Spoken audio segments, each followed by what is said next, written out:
noite, para a glória, meu Pai, do Senhor. E assim agradeço em nome de Jesus. Receba a salve de Deus com alegria.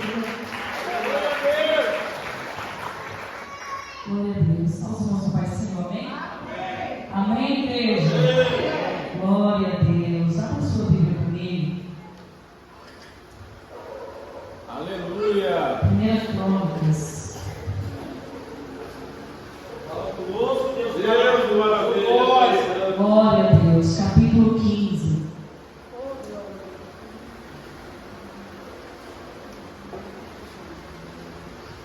Primeiro livro das Crônicas, capítulo 15. Quem encontrou, diga amém. Amém. Aleluia. Está escrito assim: E Davi fez para si casas na cidade de Davi, e preparou um lugar para a arca de Deus, e armou para ela uma tenda. Repita comigo assim: preparou um lugar para a arca de Deus, e armou para ela uma tenda. Versículo 2: Então Davi disse: ninguém deve carregar a arca de Deus senão os levitas, porque o Senhor os escolheu para carregar a arca de Deus e para sempre ministrar diante dele. E Davi reuniu todo Israel em Jerusalém para subir a arca do Senhor ao seu lugar, o qual ele havia preparado. Repita comigo novamente: o qual ele havia preparado. Versículo 12: E disse-lhes: vós sois os chefes dos pais dos levitas, santificai-vos, tanto vós como os vossos irmãos, para que possais fazer subir a arca do Senhor Deus de Israel até o lugar que eu preparei para ela, porque como vós não fizeste da primeira vez, o Senhor nosso Deus fez uma ofensa sobre nós, pois não buscamos segundo a ordem divina. Repita comigo assim: pois não buscamos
trabalho e ter feito todos os objetos que eu vou designar para você, então eu me estabelecerei no meio de Israel e habitarei com vocês para todo sempre. Por que você está falando acerca disso? Não tem como carregar a presença de Deus sem seguir a ordenança de Deus. Foi um princípio designado pelo Senhor. Quem escolhe como seria o tabernáculo não é Moisés, o pastor atual de Israel. Quem escolhe a medida do tabernáculo é Deus. Quem escolhe o tamanho da arca não é Moisés. Quem escolhe o tamanho da arca é Deus. Quem escolhe a cor das cortinas do tabernáculo não é Moisés. Quem escolhe as cores da cortina do tabernáculo é o Senhor. Deus aparece para Moisés e diz: eu quero cortina azul bordada de ouro. Eu quero tabernáculo dividido da seguinte forma: eu quero um lugar reservado que vai ser chamado Santo dos Santos e só quem tem acesso é o sacerdote. Mas eu também quero roupas para o sacerdote. Sacerdote não vai se vestir de qualquer forma. Vai ter pedras, 12 pedras no peitoral do sacerdote. Segundo as 12 tribos de Israel, o Senhor olha para Moisés e diz: tem cuidado para fazer conforme eu estou lhe ordenando. Por que você está dizendo isso? Porque Deus é específico no culto que Ele quer receber.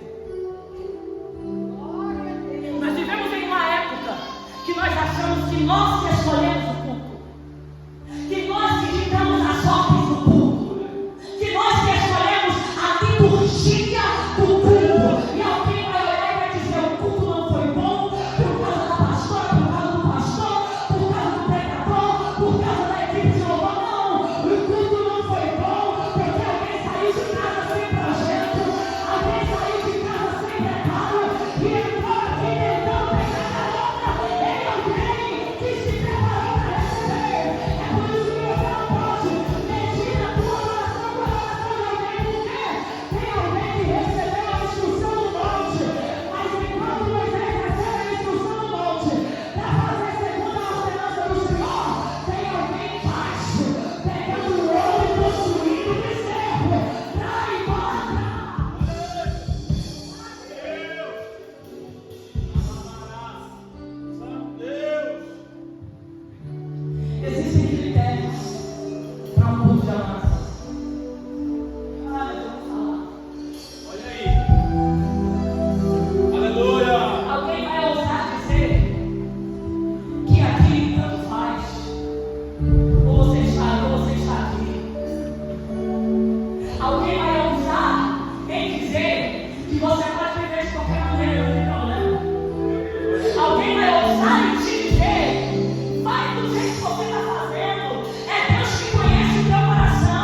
povo já se contaminou.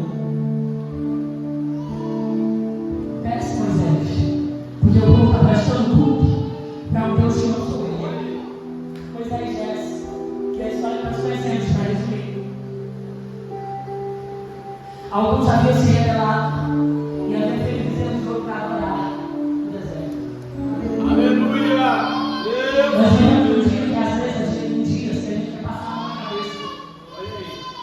Andou comigo, peregrinou comigo, Moisés não teve isso. Porque Moisés não estava ali por conveniência, ele estava ali por obediência. Isso é diferente. Olha aí, ó. Ele falou: quem quer servir a Deus fica nesse lado. Quem não quer, fique esse. Todos os iguais. Vamos separar esse negócio. Agora os fiéis matem os infiéis. Só que Moisés, quando ele vê o povo se rebelando contra Deus, ele quebra as tábuas das instruções que ele estava trazendo para as coisas. Ele quebra. Porque no ponto de vista de Moisés as instruções eram para o povo, cara. O povo se rebelou para que regras? Para que princípio? Para que orientação desse povo já era? Aí Deus diz: não, já era nada, Moisés. Eu tenho compromisso, quem tem compromisso? Exterminam os idólatras e a história continua. Exterminam os idólatras. Aí Deus olha para Moisés e diz: não mandei você quebrar tábua nenhuma. Só Moisés sobe e ele passa novamente quantos dias? 2 dias? 40 dias e 40 noites. Ele tem que receber novamente todas as instruções. Sabe o que Deus está dizendo nessa noite? Eu não mudo princípios e não quebro regras por causa de uma pequena porcentagem de rebeldes e desobedientes. A minha palavra é a mesma. Alguém vai pensar assim, funcionar e dizer: eu não prego mais porque tem alguém olhando com a cara feia para mim. Eu não falo mais porque tem alguém que não está dando ouvido a palavra que está sendo pregada. E Deus está dizendo: não tem compromisso. Não é por quem não recebe, não é por quem não se converte, não é por quem não adora. O teu compromisso é com os fiéis. O teu compromisso é com aqueles que têm compromisso comigo.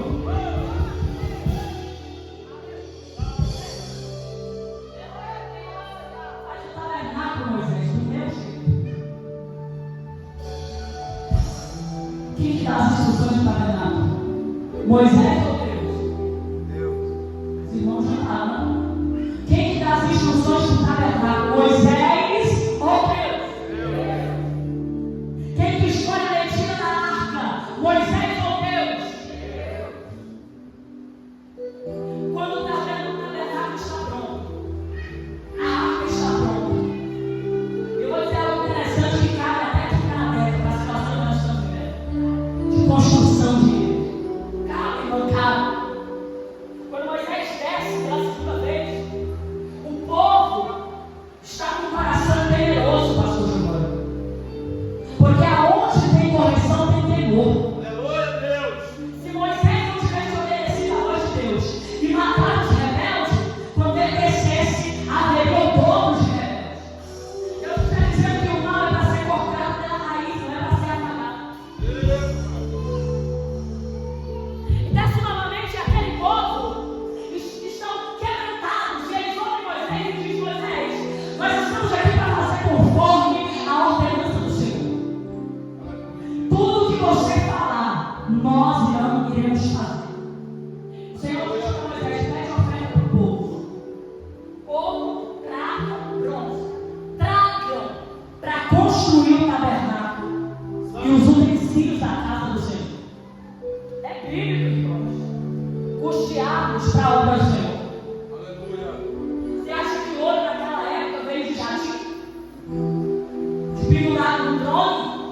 Não. Os israelitas dispuseram do que lhes pertencia para custear a construção do tabernáculo e dos utensílios da casa do Senhor. Mas a palavra de Deus vai dizer, Caio, que chega um momento que os administradores da obra vai até Moisés e diz: Moisés, está dando hora errada aqui. Moisés diz: o que está acontecendo? Está faltando ouro? Não.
disse que ele era colocado para reinar. Foi preparado um lugar. Graças. Foi preparado um lugar para a arca. Foi dada instruções. Se você for ler Êxodo, Levítico, se você ler um dia, você dá sono. Porque são muitas instruções, vai lá. E o sacerdote professou, fecha a roupa, põe a roupa sobre. O sacrifício, um monte de critérios e regras. Sabe o que me deixa cabulado? É que num culto como esse, não temos regras impostas aqui. O Senhor te pediu quantos bois para você sacrificar os bois? Quantas ovelhas Ele pediu para você trazer? Quantas vezes você teve que se purificar antes de entrar na igreja? Quantos banhos teve que tomar? Quantas roupas teve que vestir? Quantas regras teve que obedecer para entrar? Nenhuma. Mas sabe o que entristece o Espírito Santo de Deus? É que nós não somos capazes de entregar um mundo por Deus. E existe um Deus.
Tá dando errado, porque a arca da aliança não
sorte.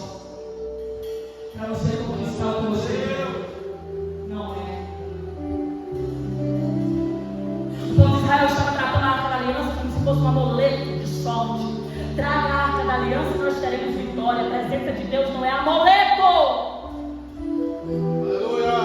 Para nós usarmos para satisfazer a nossa vontade. Que nós abandonamos, largamos, deixamos. E quando existe algum interesse por trás, nós a buscamos. A fim de enganar a Deus com as nossas adorações nas ruas. Ah, mas eu vou falar. Olha aí. Santo. Meu Deus. A aliança é levada. Conhece essa história? Alguém se abre a guerra, chega para ele e diz ali: perdemos. Perdeu, meu filho, perdemos. Ofni e Finés, teus filhos, morreram. A Bíblia não relata nenhuma reação de Eli frente a essas duas notícias: da derrota e da morte de Ofni e Finés. Mas quando o mensageiro diz a ele: levaram a arca. A palavra de Deus vai dizer que ele cai atrás, quebra o pescoço e morre na hora. Quando ele ouve dizer que a arca foi levada. Agora que ele estava grávida, ela começa a sentir as dores do parto e ela dá a luz a uma criança. E antes de partir, ela dá um grado e acabou o nome do menino. Por que acabou? Porque foi-se a glória de Israel. Perdeu a graça. Não temos mais a presença. O cenário era caótico. O cenário era devastador. E assim se mantiveram sem a arca da aliança. Mas mesmo não tendo a representação da presença de Deus através da arca, tinha um Samuel que atraía a presença de Deus pela sua obediência. A presença de Deus não é manifesta pelo que aparente. A presença de Deus é manifesta quando alguém se propõe a viver uma vida de obediência. Nós vivemos em dias em que as pessoas precisam trocar para sentir, em que as pessoas precisam ver para crer. Mas quem carrega a presença de Deus sabe que a presença de Deus está além da matéria, meu Deus. A presença de Deus está além de um objeto. Eu não preciso de algo aparente para senti-lo, para adorá-lo, para exaltá-lo, para reverenciá-lo, para obedecê-lo. Eita glória.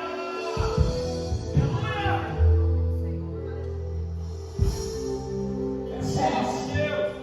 Mas a palavra de Deus está lá. A arca não está lá, mas a palavra está lá. Deus. A arca fica então aonde? Vamos aqui com a aula. Deus, maravilha. Da onde que a arca vai? Ninguém sabe. Amém. Obrigado, vocês são esses. Peço de Deus, os seus estão lá. Colocaram no tempo de Deus deles. Dagon cai, porque Dagon é o Deus deles. E a presença de Deus é colocada no templo de Dagon. Olha aí. Alguém é aquele Dagon que no outro dia Dagon está quebrado, sem seus braços e sua cabeça. Mas a arca estava ali. Passam-se alguns dias, úlceras começam a aparecer no corpo dos filhos. Enfermidades. A arca estava ali. É forte. A arca em um lugar que não foi preparado para ela, não para Gião. Meu Deus. Não entendeu porque é difícil agora essa palavra. Deus. A arca, a presença de Deus no lugar que não foi preparado para ela, não para Gião. Deus ele não mistura o santo e o profano. Existem dores, existem enfermidades que não é a cura do diabo, é a consequência da minha desobediência e da omissão do meu pecado. Só isso. O filisteu é inteligente, cara. Você é muito inteligente. Ele diz assim: rapaz, eu conheço o Deus de Israel. E eu não sou nem besta de fazer o que o faraó fez. Endureceu meu coração diante desse Deus, eu estou louco. Eu estou maluco.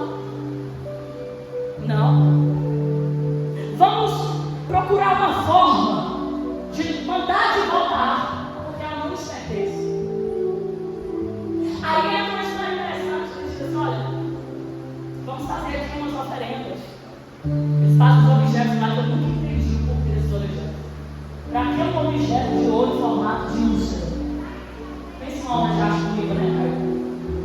Ratos de ouro. Vou fazer uma oferenda de acordo com a enfermidade que nos sobreveio. Vamos preparar, escuta aqui, preparar um carro novo, colocar as vacas. E vamos separar duas vacas. Vacas paridas, que acabaram de ter os seus filhotes.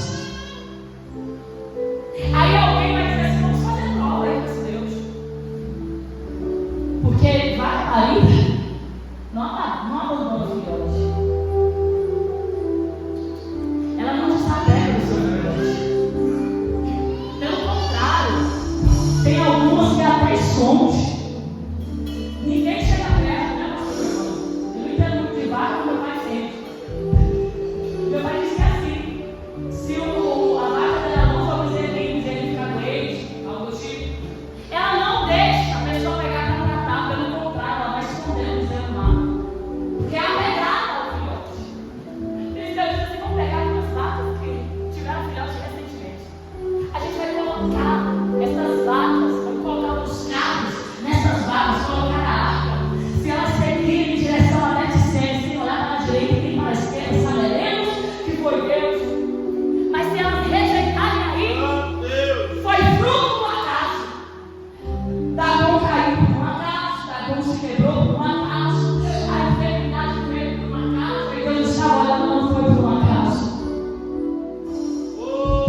Eles colocam os carros, então nas vacas. A palavra de Deus é específica em dizer que quando eles colocaram a arca nos carros, as vacas seguiam o seu caminho, sem olhar para a direita, sem olhar para a esquerda, fugindo, porque o coração de mãe clamava dizendo, não posso deixar meu filhote, mas tenho a voz de me dar uma ordem para seguir. Não, isso aqui é muito forte. Animal obedece a Deus e muitas vezes nós, que somos racionais, permanecemos no mesmo erro e no mesmo pecado. Por isso Deus diz, o jumento conhece o dono. E a vaca conhece a manjedoura do seu dono. Olha aí. Mas o meu povo não conhece. Vou falar isso aqui rasgado, Deus né?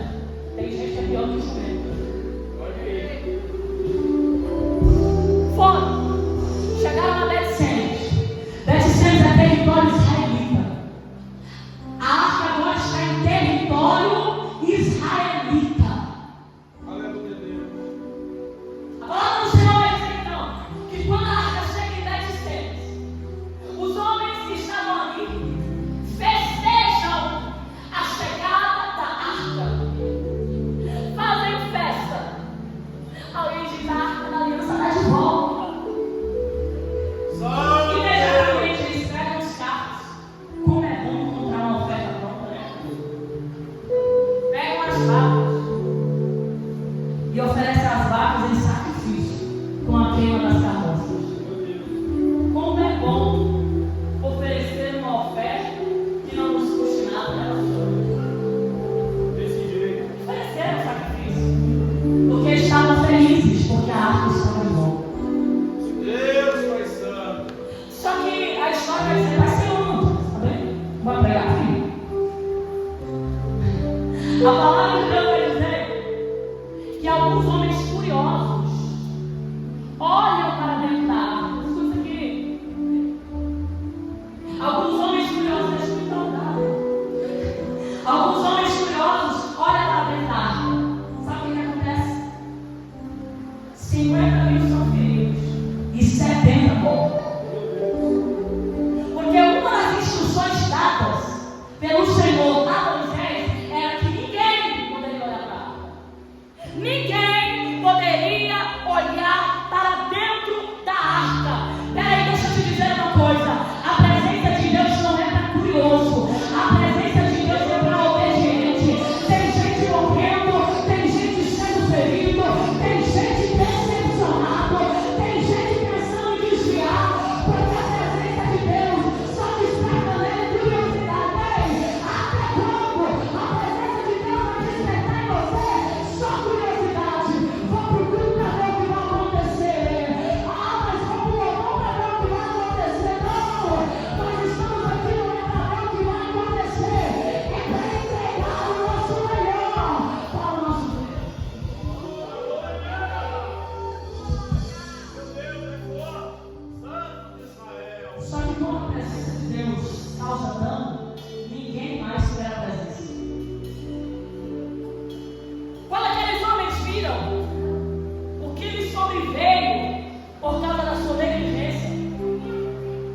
alguém disse: tira a presença daqui.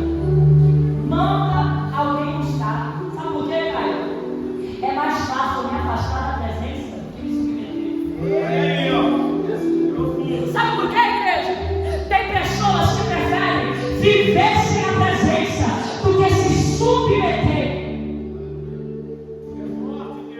Entre ser ferido, entre ser machucado, entre ser decepcionado, eu prefiro me manter longe desta presença. Entre obedecer a palavra, eu prefiro me manter longe desta presença. Entre seguir o princípio ou viver sem a presença, eu prefiro viver sem a presença, porque muitas regras, a palavra é dura, não pode isso, não pode aquilo. Alguém diz: leva! Não quero. Você vai parar na casa de Abimará. Tem uns pregadores ousados, eu acho que os pregadores ousados.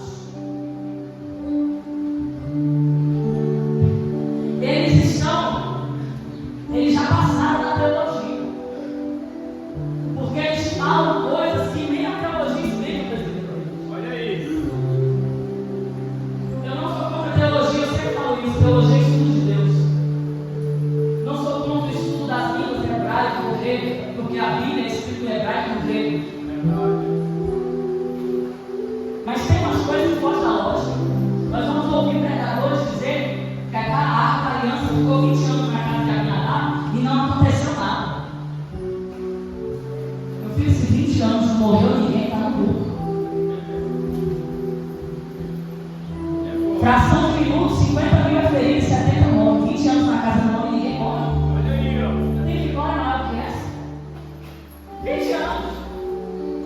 Só que aí, Saul não é mais rei, porque Saul morre. Agora o novo rei é Davi. Novo rei, novas regras, novas prioridades. O que me chama a atenção é que Saul conseguiu reinar sem a arca. E Saul era escolhido de Deus, igreja? Era.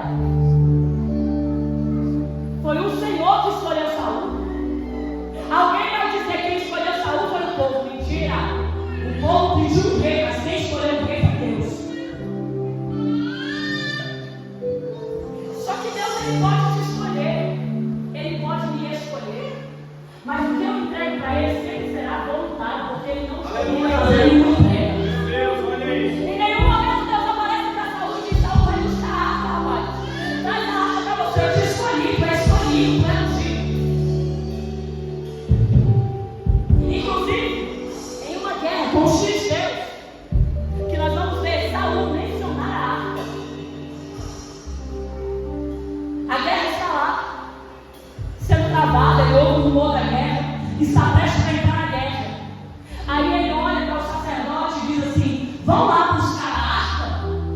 Na hora da guerra, vão lá buscar a arca. Só que enquanto ele dá ordem para o sacerdote buscar a arca, a guerra se intensifica. Ouve-se um barulho ainda maior. Aí o que Saul diz: não dá tempo de buscar a arca. Cancela a busca da arca. Cancela a presença. E nós vamos juntar sem a arca mesmo. Vamos juntar sem consultar o Senhor, irmão. E o que aconteceu no dia dessa guerra? Saul perdeu a batalha? Não. A palavra de Deus vai dizer que Saul vence a batalha porque Deus lhe deu vitória. Irmão, é contraditório. Saul venceu a batalha sem a presença de Deus. Saul venceu a guerra sem ter a presença sem ter a arca da aliança. Venceu. Porque Deus o deu vitória. Aleluia, Deus. Mas sabe qual é a diferença entre quem tem a presença e quem não tem? Quem não tem a presença pode até vencer algumas batalhas, mas só quem tem a presença como prioridade na sua vida permanece de pé, independente do que enfrente, independente do que vem para tentar lhe derrubar. Ei, para Saul, a arca da aliança era um amuleto que talvez o ajudaria em uma batalha, mas para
Ele já confiava mais na sua autoridade de rei, mas também foi aceito, porque o sacerdote negligenciou o seu ofício e não explicou como funcionava isso.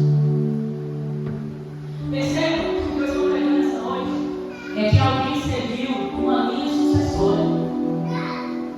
Moisés aprendeu, ensinou para Josué, Josué seguiu. Os juízes seguiram. Quando chegaram em Eli, foi afrouxando. Calma que eu estou caminhando no final. Quando chega em Eli, foi afrouxando. Foi mudando as regras.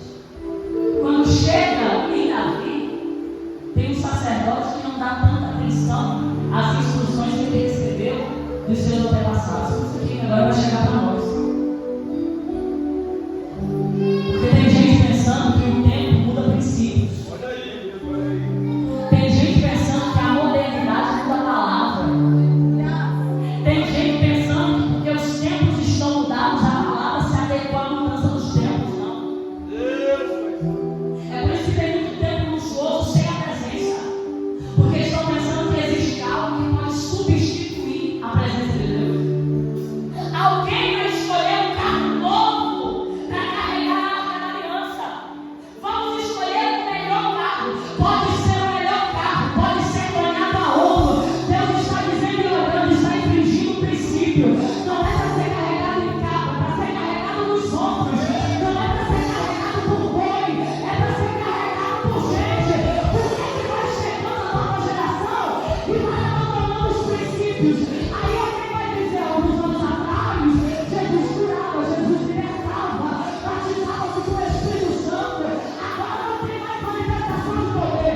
Não é Deus que mudou, não é a presença dele, Deus não manifesta mais, não. É alguém que abandonou princípios para se adequar a costumes que amassageiam o seu ego.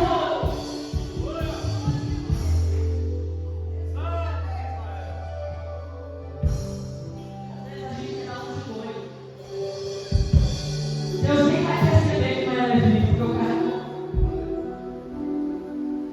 Deus nem vai questionar o método, porque nós preparamos o melhor.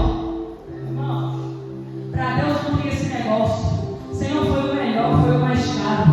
Se quebra o princípio de Deus, para ele nada. Sabe o que mais me chama a atenção? É que Deus não repreende Davi para dizer, nem carro de boi não. Ele é vivo, é nos ombros. Sabe por quê? Pastor Giovanni, que Deus ele não aparece em repreende eles antes de tomarem a atitude, porque a lei já está ao alcance deles. Tem gente pecando, errando, e Deus está caladinho, só olhando. Sabe por quê? Você erra porque você esqueceu isso aqui. Nós fracassamos porque nós esquecemos a palavra. Deus ele não vai descer e mandar profeta para dizer, não minta, se a palavra de Deus já disse que mentir é pecado. É um povo que fica se iludindo com profecias óbvias. Não há manifestação mais da presença de Deus quando se prega a Bíblia, pastor Giovanni. Mas se alguém pegar o microfone aqui dizendo que é profeta e dizer Deus que vê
Tem presença absoluta no louvor, porque eu estou sendo motivado por quem está falando e não pela palavra. Aí eu vou falar isso aqui, mas a palavra não vai falar. Pregador de casa, a gente não quer nem obedecer o seu nome. Já não diga esse negócio na mão da glória, porque isso tem que ser voluntário. De vez em quando tem que falar, porque senão eu toco. Não é? Mas estamos vendo uma época que a igreja consegue ser manipulada por qualquer um que se diz profeta. Olha aí. Tem um pastor que está mesmo na sua vida a vida inteira. Vem aqui e prega a palavra e tem gente desenhando dela. Deus não falou para Davi cuidar da vida, está errado, não. Tinha lei, tinha sacerdote, não leram a Bíblia porque não quiseram. Olha aí. Santo Israel. A instrução que ele deu no início servia para ajudar aqueles dias e serve até para os dias de hoje. A palavra não muda, quem muda somos nós, e essa não é a verdade. A palavra não deixa de ser palavra, mas nós deixamos de ser servos. Quando decidimos ser senhores das nossas próprias vontades, quando decidimos ser senhores das nossas próprias decisões, quando decidimos andar com os nossos pés, sem o direcionamento do Senhor. Os pés são meus, eu vou onde eu quero. Ah, mas a decisão é minha, eu faço o que eu quero. Cuidado, porque está sem a orientação de Deus. É pedir para ser ferido.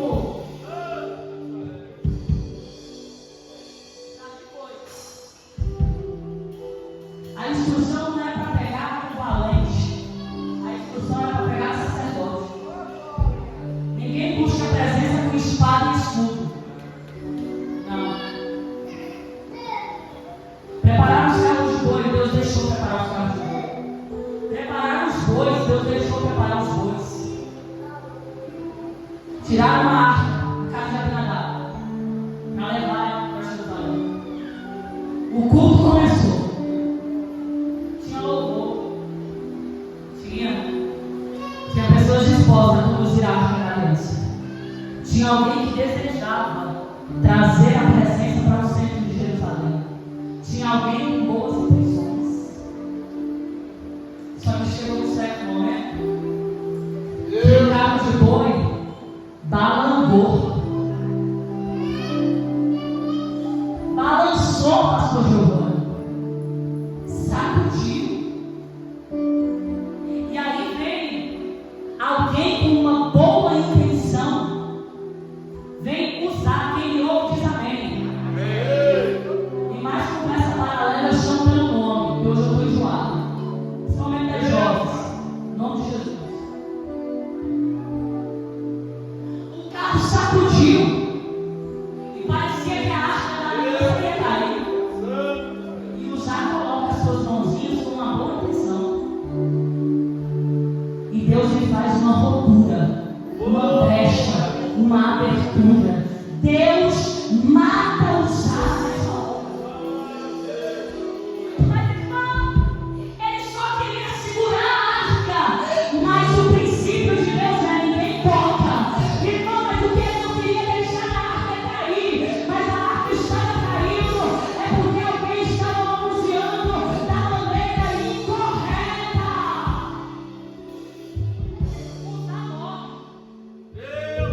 O culto vira velório. E agora acontece com Davi o que aconteceu com os homens em Berseba. Sabe o que eu acho dessa? É que alguém não pega o exemplo dos outros que morreram. Até quando, irmãos? A gente vai estar caindo no erro do outro. Santo Deus. Sabe para que é? Sabe aquele que observa não errar. Aleluia. Deixa o pecado resolver. Aí o que Davi faz? Não podemos levar a arca. Levem a arca para alguém, porque eu não posso levar mais. Quem vai resistir diante da presença do Senhor? Quem pode resistir diante da arca? Porque todas as vezes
lugar. Repita comigo. Preparou. Lugar. Glória a Deus. Tem gente que não é cheio da presença porque ele não é intencional. Ele não sente nada. Como é que está o lugar da presença? Pastor chegou hoje falando na vida do outro, excomungando até o vento, reclamando de casa, de marido, de filho, ouvindo música secular. No TikTok, no Kawaii, nos Facebook, eu já até deletei a minha vida. Eu uso os aplicativos do dia, todo aplicativo você pode usar por bem e por mal. Mas o Facebook parece que é o Satanás da fofoca. Você não tem uma publicação que não é uma fofoca, problema. Mas o Facebook eu encrenquei com ele, não tem, deletei. Mas a pessoa passa o dia todinho se alimentando de coisa ruim. Passa o dia todinho alimentando ira no coração, alimentando coisas que desagrada a Deus, alimentando pecado.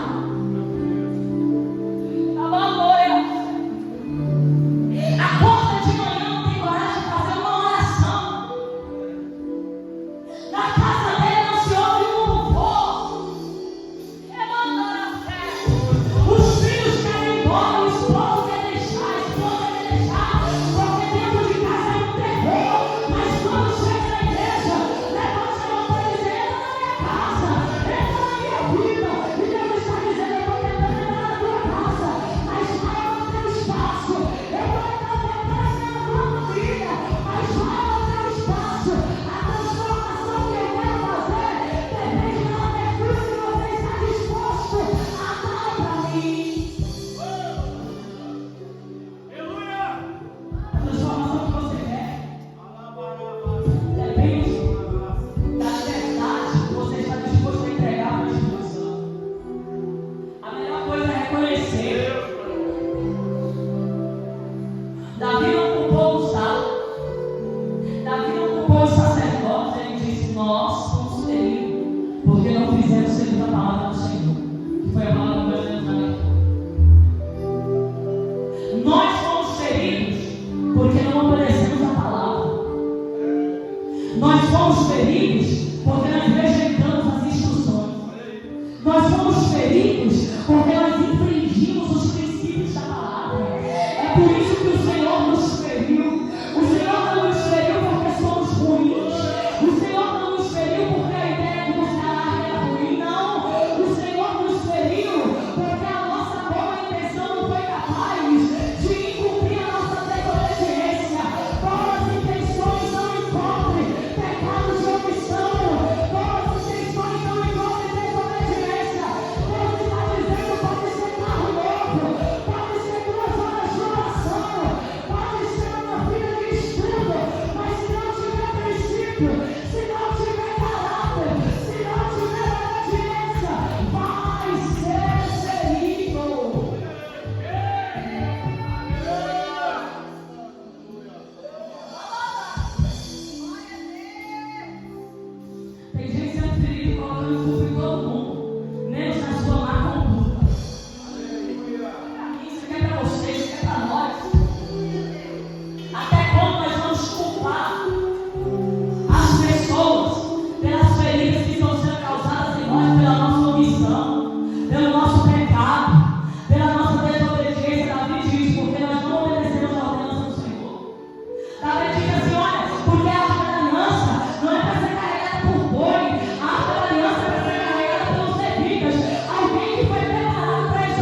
padronizar aquilo que não é nosso, impor limite naquilo que não nos pertence, ditar as nossas regras em algo que não é nosso. Queremos taxar a oração de alguém. Queremos delimitar alguém. Mas quando Davi reconhece, ele diz: agora vamos fazer do jeito certo. Santificai-vos para buscarmos a arca. Erramos porque não fizemos segundo a palavra, mas agora nós faremos segundo a palavra. E quando Davi então tira a arca da casa de Obed-Edom e começa aquele culto, a palavra do Senhor vai dizer que Davi estava então com as suas vestes de linho fino, assim como os sacerdotes também estavam. Davi estava dizendo: aqui não tem hierarquia, todo mundo é adorador, todo mundo está aqui para o mesmo ofício. A palavra do Senhor vai dizer que a cada 7 passos que eram dados, sacrifício era feito. Se levante nessa noite, mas se levanta dando glória, se você tiver glória para dar. Aleluia!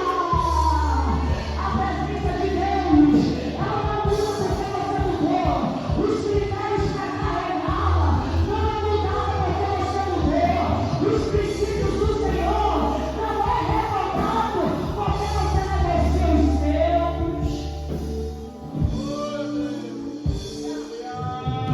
Essa palavra nessa noite ela vem como despertar para a nossa vida. O Senhor está dizendo que a presença dele não está longe, ela está ao alcance de todos.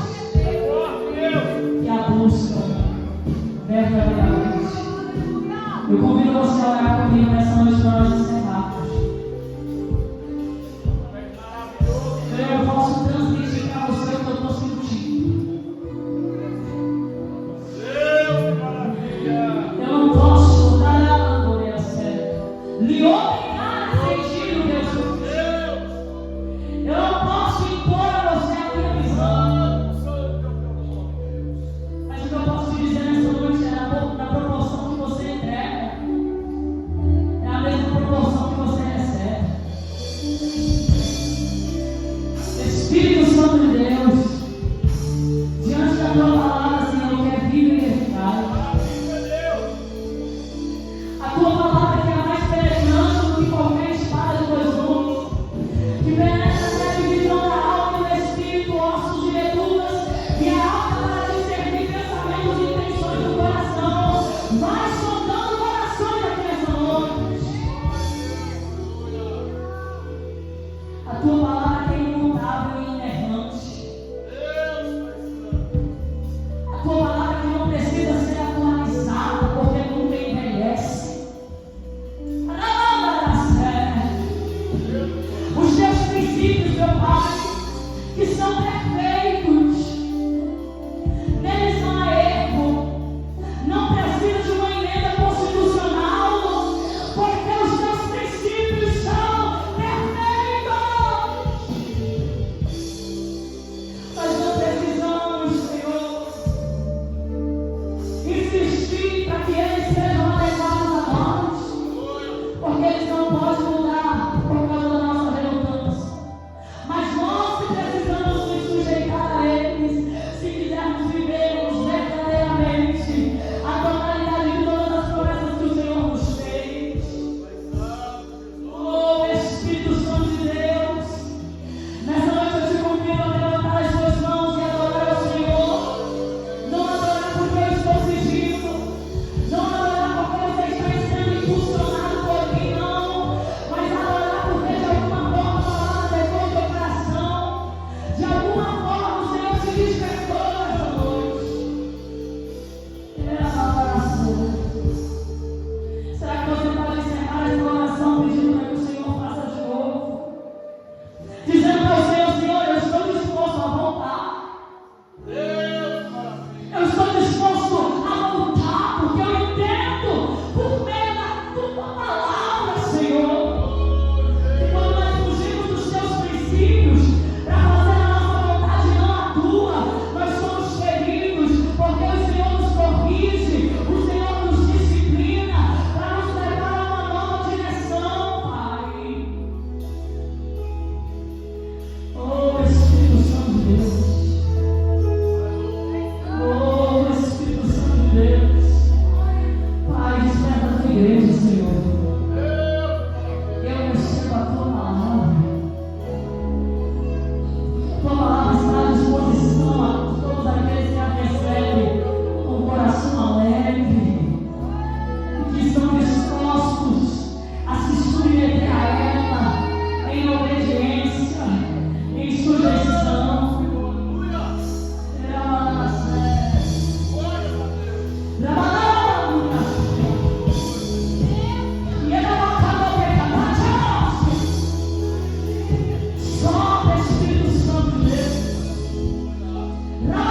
feitos de novo.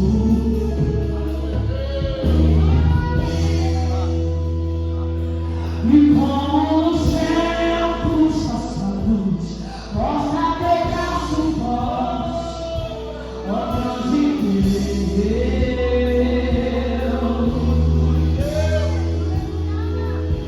e mostra para essa geração seus prodígios e sinais.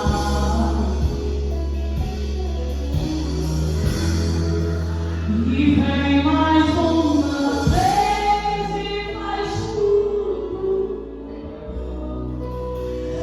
Vem mais uma vez e agita. E faz a eternidade se alinhar.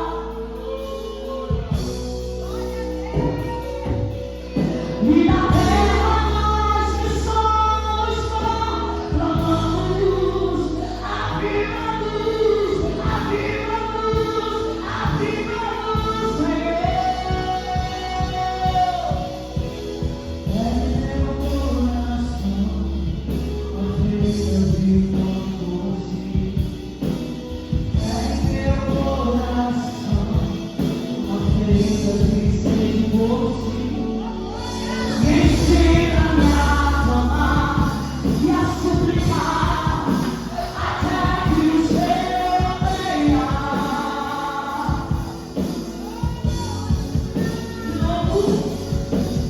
É meu coração, uma ferida de fome. Essa canção é uma oração, uma ferida de sentimento. Ensina-me a clamar e a suplicar até que o Senhor venha. Até que o Senhor venha, eu vou clamar. Até que o Senhor venha, eu não vou descansar. Até que o Senhor venha, eu vou gastar minha vida diante do teu, diante do teu altar. Até que o Senhor venha, até que o Senhor venha, até que o Senhor venha.